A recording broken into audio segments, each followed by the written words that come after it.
Abonnez-vous et cliquez aussi sur la petite cloche de notification pour ne rien rater de nos prochaines vidéos. N'oubliez pas de partager aussi la vidéo et de la liker.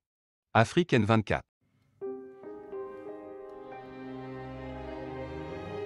Yacine, bonjour. Yacine, je suis obligé de répondre à ta sortie, de lever le voile et de passer par des anecdotes,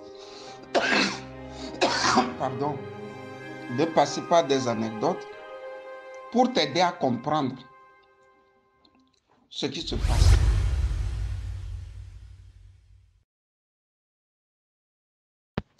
Bonjour, un cœur pour le Togo. Bonjour, monsieur Joseph Takili. S'il vous plaît, je voulais un peu demander, vous poser une certaine question. Vous avez dit que en passant aux élections, on légitime le RPT INER. Ce que moi je voulais demander, les élections législatives qu'on n'a pas participé, qu'on a boycotté, et les élections législatives qu'on a participé. Vous pouvez me dire si, en participant, on a pu réussir à quelque chose, à bloquer quelque chose, ou en boycottant, qu'est-ce qu'on perd? Parce que je vois que quand on ne participe pas aux élections, par exemple les élections passées qu'on n'avait pas participé, tout le monde est en train de crier haut et fort pourquoi on n'a pas y participé. Et quelque part, les gens condamnent les élections. Mais pour finir, moi, je ne comprends plus rien. Parce qu'il y a des gens qui crient jusqu'à aujourd'hui en disant pourquoi l'opposition a boycotté cette élection. Et au même temps, on dit que de ne pas y participer. Donc, pour finir, moi, je vais demander si on participe ou si on ne participe pas, quelle est la gravité des choses? Voilà, s'il vous plaît. Yacine, nous sommes en 2022. Malheureusement, les Togolais sont dans les clichés de 1990. 1990 était une année où l'Occident avait le vent en poupe. Elle sortait vainqueur du duel entre l'Empire. Quand je dis l'Empire, je veux parler de l'Occident, les démocraties et les communistes, les forces éparpillées dans le monde qui avaient foi en tout ce qui était proche des sociétés. Vous savez que le communiste, il a toujours mis l'homme au centre de tout. Malheureusement, c'est l'idéologie capitaliste qui va l'emporter. Le mur de Berlin tombe, l'Occident est sur les deux ergots et veut maintenant éparpiller son idéologie à travers le monde. Nous connaissons en Afrique ce qu'on a appelé les démocraties. C'est le temps où les organisations des droits de l'homme avaient le monopole partout en Afrique. C'est le temps où Amnesty International pouvait menacer un pouvoir de tout ce dont elle avait en sa possession. Elle pouvait même pousser des présidents à la porte. Yacine, si tu te rappelles, pour une petite blessure, tu courais à la Ligue togolaise des droits de l'homme. Laquelle Ligue togolaise des droits de l'homme remontait à la Ligue internationale des droits de l'homme. C'est comme ça que nous vivions dans les années 90, où on croyait qu'il y avait une supposée liberté qui était dans nos pays. C'est en ce moment, Amnesty International pouvait mettre à genoux le pouvoir de feu Gnassingbé et Adema, soit dit en passant que ce pouvoir aurait largué des Togolais en haute mer. Mais entre 1990 et 2005, le monde a beaucoup changé. Mais au Togo, nous n'avons pas changé. On n'a pas appris à lire le monde. La preuve est que en 2005, Faure Gnassingbé a tué plus de 400, des blessés, des gens détruits à vie, des biens détruits. Et curieusement, Amnesty n'a pas menacé Faure Gnassingbé comme Amnesty menaçait Eyadema dans les années 90, si vous vous rappelez. Ce qui veut dire qu'il y a beaucoup de choses qui étaient en train de connaître des changements qui n'arrangeaient pas le peuple. Mais nous, Togolais, n'avons pas compris. On est toujours restés dans les années 90, pensant qu'il y avait une, comment dirais-je, une communauté internationale.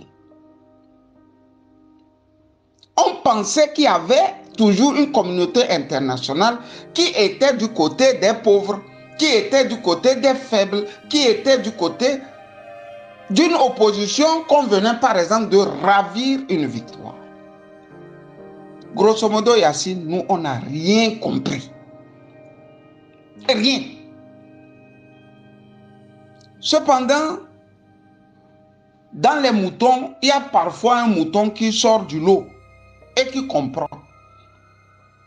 C'est ainsi que tu vas voir des gens déjà nous dire qu'il faut aller aux élections.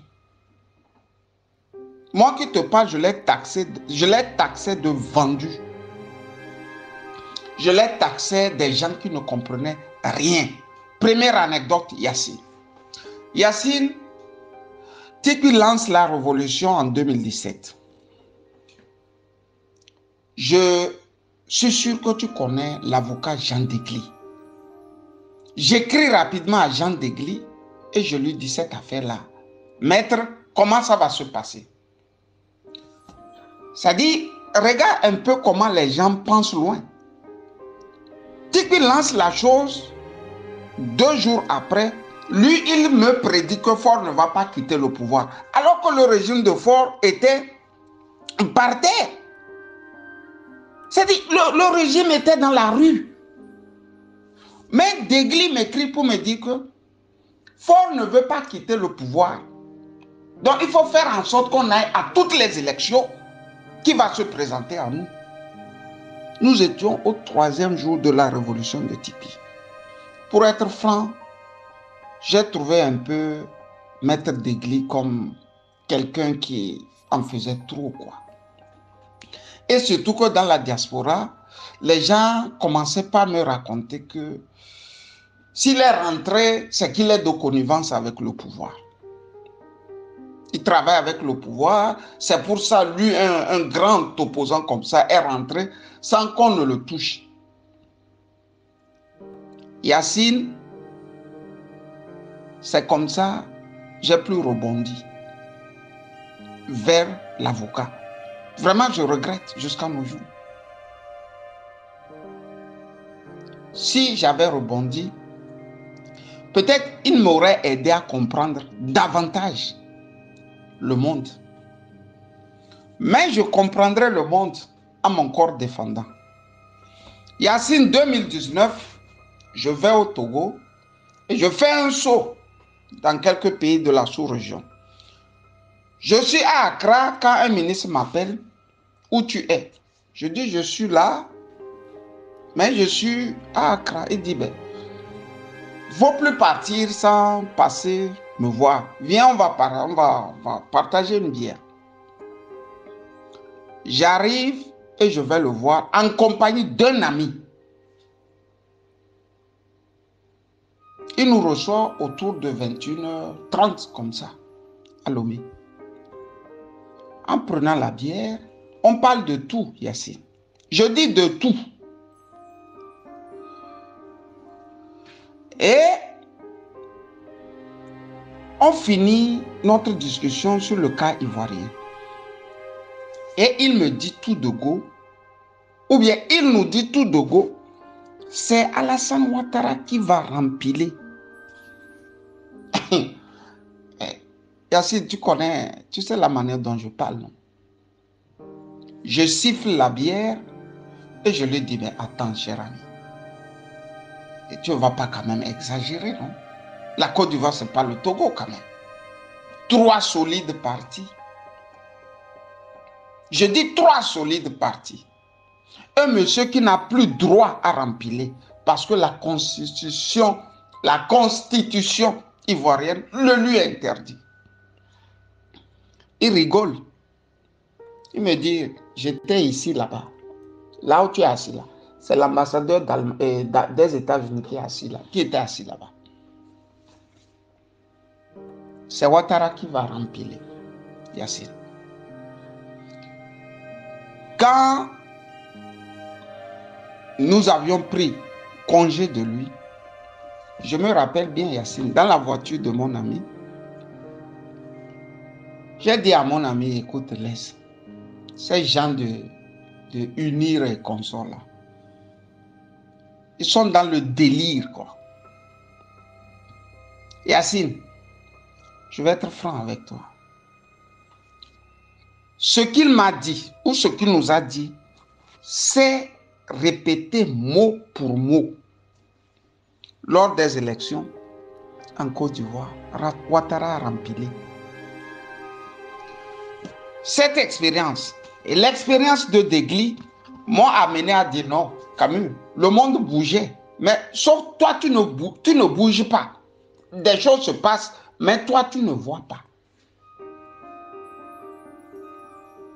Yacine, les gens sont encore dans les années 90 au Togo.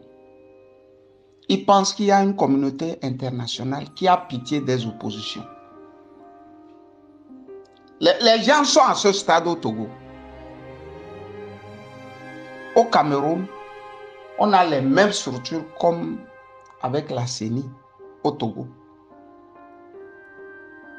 Maurice Kamto est allé aux élections. Tu penses qu'ils sont bêtes? Regarde le Cameroun, là, le solide pays, là, bourré de panafricains, des gens libres dans la tête. Ils sont allés. Ils sont allés. Et par là, ils peuvent tenir le pavé encore. S'ils n'étaient pas allés, l'opposition n'allait plus exister là-bas. Tu vois, non? C'est-à-dire le dictateur va se créer lui-même son opposition. Quand on crée son opposition pendant 10 ans, tu vois déjà que l'opposition traditionnelle a disparu des mémoires collectives. Tu vois en Côte d'Ivoire, non? Yacine, on a tué 220. On a tranché la tête du petit Nguessan. On a joué au ballon en mondovision. Les Togolais n'ont pas appris que non, quelque chose bouge ici. Mieux, Madame Gbagbo a créé elle-même son propre parti. Et elle dit, nous irons à toutes les élections maintenant. Tu vois qu'au Togo, on te dit de ne pas aller, de faire la révolution. Les gens qui disent ça là, ils ont les visages des gens qui peuvent faire la révolution. Quand tu les vois là, ils peuvent faire la révolution. Yacine, va prendre ton café et puis pense bien. Le monde bouge. Sauf au Togo, il est encore stagnant. Camus Sali.